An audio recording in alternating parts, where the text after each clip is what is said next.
this morning. I'm in Prescott, Arizona right now. Got some business going on, and I thought I'd take the first photograph of Ken Lindley Field, and then walk around and take some photographs of old buildings. I'll share with you in a few moments what I'm using. I am shooting this RolleiCord V camera. It's a medium format camera, and it was actually given to me free from a former member of a photography club that I'm a member of, the Yavapai Digital Arts and Photography Club, and she just wanted to find a home for this beautiful camera, and I'm going to share the experience with it because today's the first day that I'm actually shooting a brand spanking new roll, and I thought I'd start out at Ken Lindley Field. So let me take a few moments, we'll find a spot, and I'll go into a little bit more detail on the camera. Here's our beautiful RolleiCord. It's relatively simple. Down on the base of it is a knob, or a lever I should say, and this you would rotate from the bottom, looking at it this way, to your right. It's very easy. It is marked with an arrow right here. And then the fascinating thing that I like is there's like a safety latch or a latch here, and all you do is you just pull, and then look at that. This was the last roll's location, is right here. It's empty right now. So we have a little knob right here. Go ahead and pull it out, and you might have heard it and seen the spring come up. Come on now. All right. There we go. And then you take your empty spool and load it up into what you might call the take-up location. This is what's going to take up the real roll of film as you photograph and expose each shot. Pull that out. You see that I pulled it out. There's a little notch. Now this is the knob where you advance the film. So you want to make sure that it falls into the notch.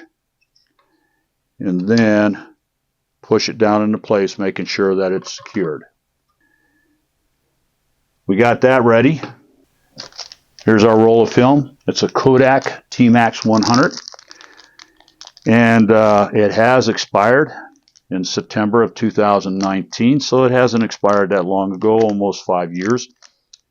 This has been in my fridge. I always keep my roll of films in the fridge, and even though it has expired, I'm confident that it's still good to go. And you take it out of the case, and as you can see, there's the 120 film ready to be loaded. You can leave this band on here to make it easier to load this, you might say, reel up into the film or into the camera. Grabbing the camera, this is where on the bottom, and you see you got knobs right here. This is a pull-out knob, so you can get it in there. You go ahead and load it into there. Now you want to make certain that you orientate this in such a way that the roll follows out. It's going to take two hands here, so give me a minute. Pulling out the knob, making sure that when the rolls are on advances, it's in the right direction. Then I pop that in there. And there, you have it. Now the fun part begins. Once you have your roll of film in place, get in there and pull out the tab. You can see I broke the band. Now I got the tab right here. As I pull this out, I'm going to pull that tab off so that way it doesn't get caught in the camera. You can see the band right here. And then pull the paper, the backing, this end right here, and that's what you put into the slot of the take-up reel. Come on. And you can use your thumb right here to hold that into place. And then, I'm not quite certain, but I'll share this. I think I want to do this. Right here, we have a knob. I'm not quite certain how it works, I'll have to do a little bit more research. But when you have the film in there, when you use film, it's got to be up. This is a, you might call it a double exposure prevention knob. However, if you push down, you'll see a red dot. And I'm not necessarily sure, so don't quote me on it. I'm putting it down so that way it allows me to spin the film advance. Because as you advance the film, now you're using your thumb here to keep it straight, so it goes into the reel, feeds into the reel. You want to look, and as you advance this film, I want to show you, you can't probably see it, but in the camera here are two red dots. That's going to be your orientation dots. So you got to pay attention to the backing here, because there should either be a line and two arrows or just two arrows, but that, as soon as you get to that point, you stop advancing, because then you're ready to play. So keep an eye. It takes a while. All right, I see the two arrows in the band. Now, I don't know if you could see it, but here are the two arrows. You got a small one on this side and a larger one on this side, and they're aligned with the two red dots. That's it. Don't advance it anymore. The next step that you want to do is, once you get those arrows aligned on those two dots, is just close it up, clamp down here, and rotate your knob back into place. Then rotate your double exposure prevention knob straight up, covering the red dot, and start advancing the film. Keeping in mind, this is the film advance. Just advance and wait for it to stop. See? This camera is now ready for 12 exposures. That's it. We're ready to rock and roll. All right, sitting at a park bench here. I want it to be in the sunlight a bit, so that way you can see me and see the camera. It is a RolleiCord V. It is a TLR, or twin lens reflex camera. It's a beautiful, beautiful camera. I want to read a little bit of the characteristics. I have my cheap phone here, so bear with me.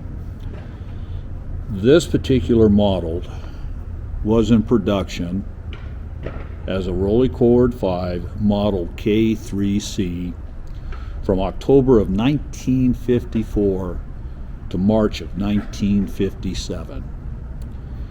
There were over, if I read this right, there were over 40,000 pieces or cameras that were made in that time frame. The taking lens, it is a Exnar 3.5 75 millimeter lens. The finder lens, see, I'm getting used, taking lens, the finding lens. This is where the viewfinder, this is what I as a photographer, or you as a photographer, would look through, and it comes out through here. So it's the finding, it's the the finder lens. It's a Schneider. Or a Zeiss. I think it's a Schneider, but I'm not quite sure, because it has a Heidecke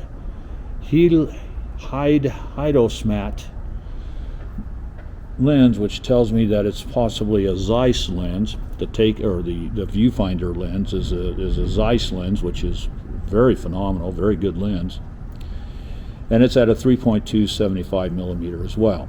So we got a 75 millimeter finder lens with a 75 millimeter taker's lens. So when you compose your shot, it's fundamentally tit for tat. It has a non-interchangeable focusing screen, which comes as no surprise, and it has a parallax control already built in, I guess. Not really familiar with that yet. Perhaps someday, when I have plenty of time to read and learn, I'll learn about the parallax. The shutter is a Synchro Comper MX. And the shutter is really fascinating, because the shutter is right here on the bottom. And when you're ready to take your picture, you cock to the right, to your right, And then when you're ready to take the photograph, you use that same knob and push to the left. It's all built in. Cock to the right. When you're ready, go to the left and it will shoot. Shoots 120 film. It is a 6 centimeter by 6 centimeter picture, which means it's a 1:1 aspect ratio or a square. There are 12 exposures in here. So when I shoot this camera, I have 12 exposures to work with. The highlight here, we have right here the film wind knob. This, once you load the film inside, this, when you turn, it will stop at the right point in the exposure, so you don't have to worry about looking through a red window back in the days of old where you had an old camera and you got to visually see the numbers, 1, 2, 3 exposures. This does it automatically, or I should say the camera does it automatically. So you would wind with this knob. This knob here it's two purposes. It's primarily focus, and inside it has an AA reminder wheel in there, so you can adjust to remind yourself. Now I have 100 ASA film in here, Kodak T-Max. The interesting thing is this reminder only goes up to 160 ASA, but you can, given that the highest shutter speed is at 1/500th of a second, shoot conceivably 400 ASA film. Other highlights. Well, we pretty much talked about them all. Our focus, our wind, so once you load the film, it will stop accordingly. So when I took that first shot, here's the exposure meter. That first shot is number 1. It's not going to shoot again because I do have a knob here for a double exposure stop, safety as it were. We're going to wind it, so I'm going to advance it. So you take that wheel and you just advance. Boom, it's done, it's locked. And when you look at the exposure, it's set for number 2. All I need to do now is when I find another photo subject, just don't forget, cock to the right, release to the left, shutter. So, having said that, I think I'm going to hit the streets and see what other photographs I can get.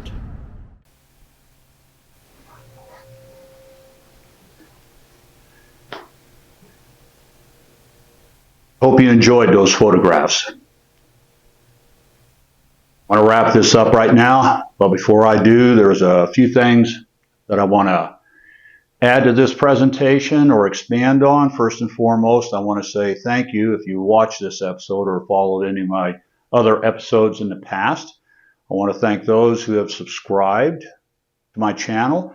I'd like to also say for those that do watch an episode in this channel, I hope you consider subscribing, and I hope you do end up subscribing. Having said that, what I want to do is I want to highlight a few things. After editing the presentation, I realized there was a couple of things I may have forgot, neglected. I'll just call those old man moments, but I want to expand on a couple of things that I forgot to mention. The one thing, or a couple of things that I forgot about, is the shutter speed and the aperture. We have on this side a knob on the side of the lens here, the taking lens. We have your shutter speed.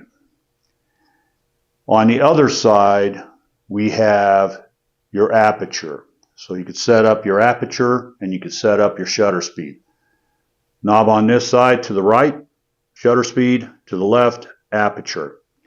Now during the walkabout with the camera, I primarily shot with the Sunny 16 rule. So most of the photographs were of the Sunny 16. There were moments where I did adjust, and it was primarily in the shadows or in the shades where it was predominant. So I either went to left it at f16 and went to 1/60th of a second, down from 1/125th of a second, or opened it up to f11. I believe f11 to 1/60th. That was only for a couple of pictures where I thought it was essential to adjust the exposure, and it was mostly due to shadows. It was a beautiful sunshiny day. I'd already showed it in the presentation, but I'm going to pull it and share it again. And I think the reason why this particular photograph grabbed me was because at about the time I was walking around Prescott Square, County Square, it was lunchtime and there were a lot of people out and about leaving the courthouse to go do lunch or leaving where they were working at to do lunch. And there was one photograph that I had taken. There was a band of men in the background next to a camper, an RV as it were. Couple or folks walking in front of me, but there was a woman walking at a very, very brisk pace. So I snapped a shot. The interesting thing that I like about this photograph is